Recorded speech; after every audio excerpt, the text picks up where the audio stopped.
একটা লোক এসে আবু হুরায়রা রাদিয়াল্লাহু আনহু বলছেন যে শাক্কা রাজুলিন নবী সাল্লাল্লাহু আলাইহি সাল্লাম, একটা লোক এসে আল্লাহ নবীকে বলছেন, আল্লাহ নবী আমার অন্তরটা এত শক্ত, এত কঠোর, কাউকে আমি একটু কিছু দিতে পারি না। যতবার টাকা কর্জ চাই খালি বলি মাফ করো, ভিক্ষে চাইলে বলি মাফ করো। কর্জ চাইলে দিতে চান না কেন? টাকা থাকার পরে না বলেন কেন? 1 টাকা দান করলে 10 নেকি হবে, আর 1 টাকা কর্জ দিলে 18 নেকি হবে। বেশি কেন?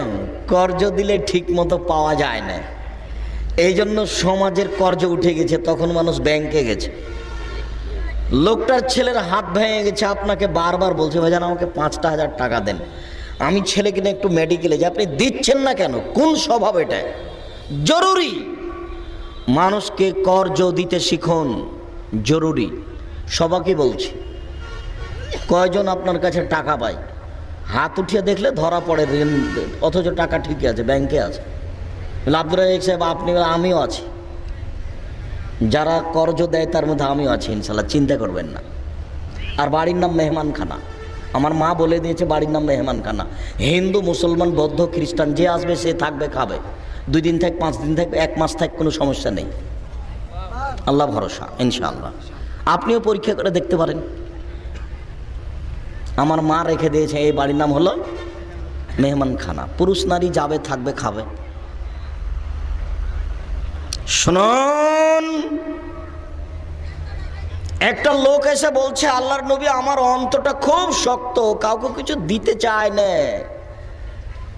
এইটা তার অভিযোগ। তখন আল্লাহ রাসূল বলছেন শোনো শোনো শোনো,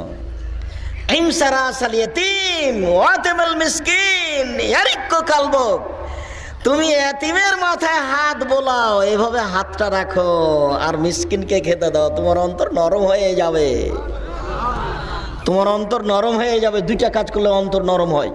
ফকিরকে দিতে মন চাই, সব সময় খালি সারাদিন বলছে মাফ করো, সারাদিন বলছেন মাফ। সবাকেই যদি মাফ করো বলেন তো দিবেন কাকে? এ কোন স্বভাব? স্বভাব কেন এমন? স্বভাব কেন এরকম খারাপ?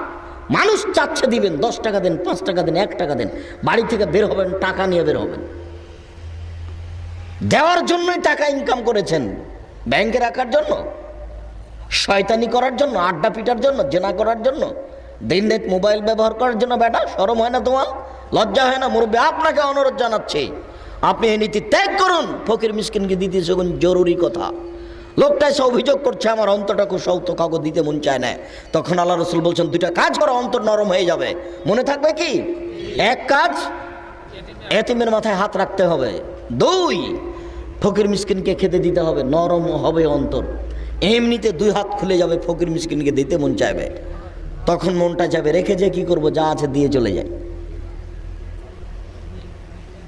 হওয়া উচিত। শ্বাস বন্ধ হয়ে গেলে আপনার ছেলে আপনার জন্য করবে না, আপনার বাপের জন্য আপনি করেন না, আপনি অথচ আপনার বাপের কত ভালো ছেলে, আর আপনারটা তো দুনিয়ার বদ শয়তান।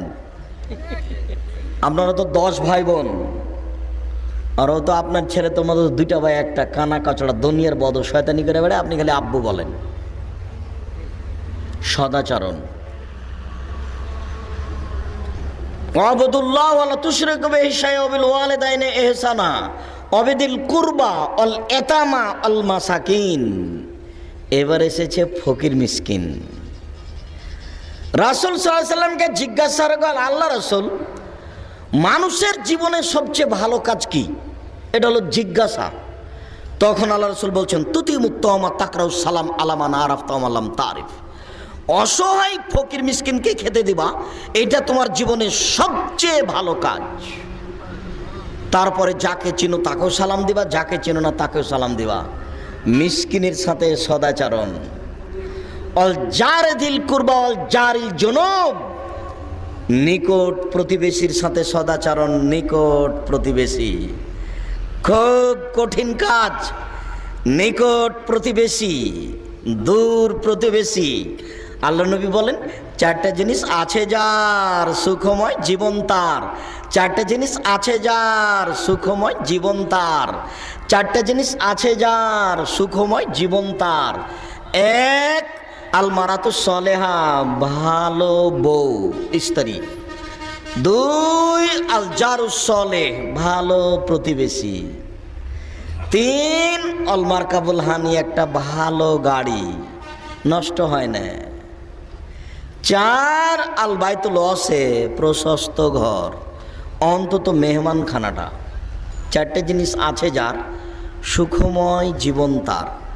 একটা লোক বলছেন, আল্লাহ রাসূল আমি যে ভালো এটা কি দিয়ে বুঝবো? এটা একটু বলেন তো আল্লাহ রাসূল, আমি যে খারাপ এটা আমি কি দিয়ে বুঝবো? তখন আল্লাহ রাসূল বলছেন, এই ছেলে, ঘুমাচ্ছ কেন তুমি? ঘুম তো একটু পরে তোমার হবেই। রেডি হও, জায়গা পরিবর্তন করো, একটু সরে আসো।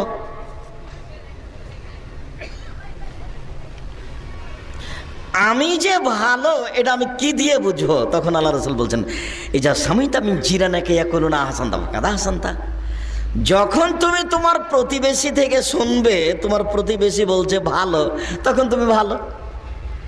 ওই যা সামিতা মিনহুম আসাতা ফাকাদ আসাতা, আর যখন তোমার প্রতিবেশী বলবে তুমি খারাপ, তখন তুমি খারাপ। সদাচরণের 4 নম্বরে আছে মনে হয়, সদাচরণের 4 নম্বর হক রাখে প্রতিবেশী। আল্লাহর নবী আমি যে ভালো এটা কি দিয়ে বুঝবো? তোমার প্রতিবেশী যদি বলে ভালো তো ভালো, তোমার প্রতিবেশী যদি বলে খারাপ তো খারাপ। আমি যখন প্রথমে বাসা করি ওখানে রাজশাহীতে, তখন আশেপাশের বাড়িতে খুব জোরে বাজনা বাজতো। তা আবদুল্লাহকে বলতাম, আব্বু একটু বলো যে কম করতে বললো। তখন ওরা বলতো যে আরও জোরে বাজাও। এখন ঠিক হয়ে গেছে। আর এখন আবার এমন প্রতিবেশী হয়ে গেছে 2-1টা যে যদি বলেন ওখানে যে আব্দুর রাজ্জাক সাহেব কেমন, তো বলবো ওর চেয়ে খারাপ মানুষ আছে কিনা কে জানি।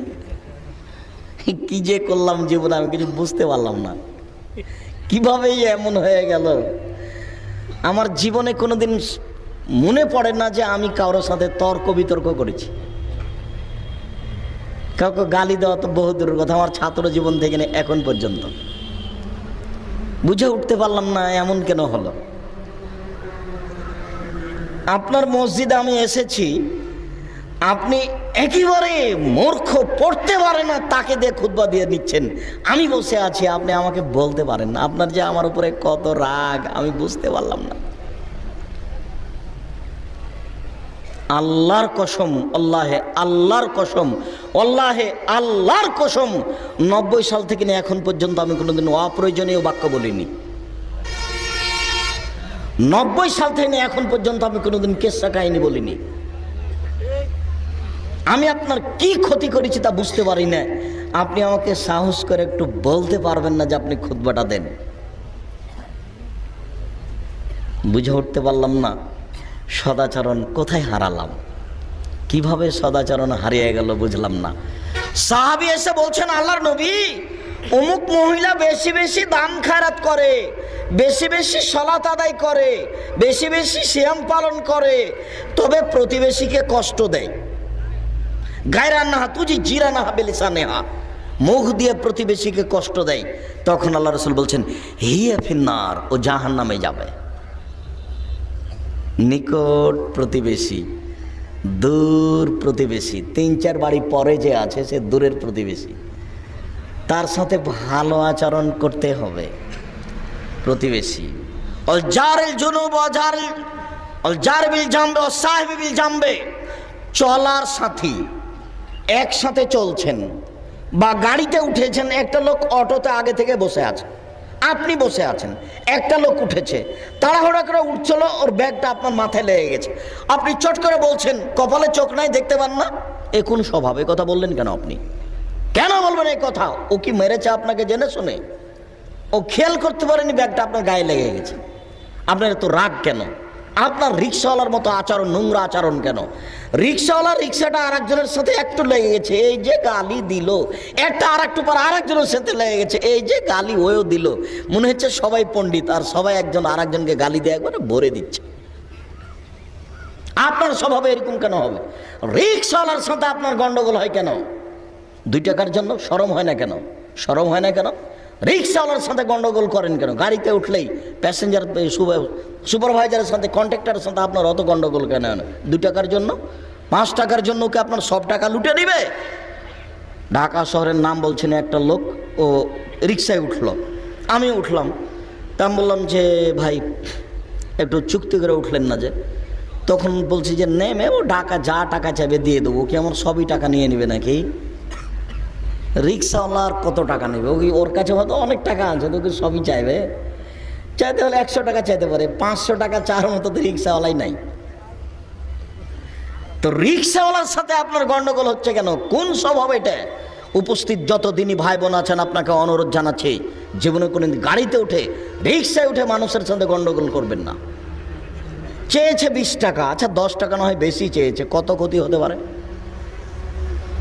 এখনই সিগারেট কিনতে যে কি যে সিগারেট কিনেন, আর কার সাথে কি চা পান করে কি করছেন তার কোনো হিসাব নেই। বন্ধু বান্ধব নিয়ে খেয়ে শেষ করছেন, তার হিসাব নেই।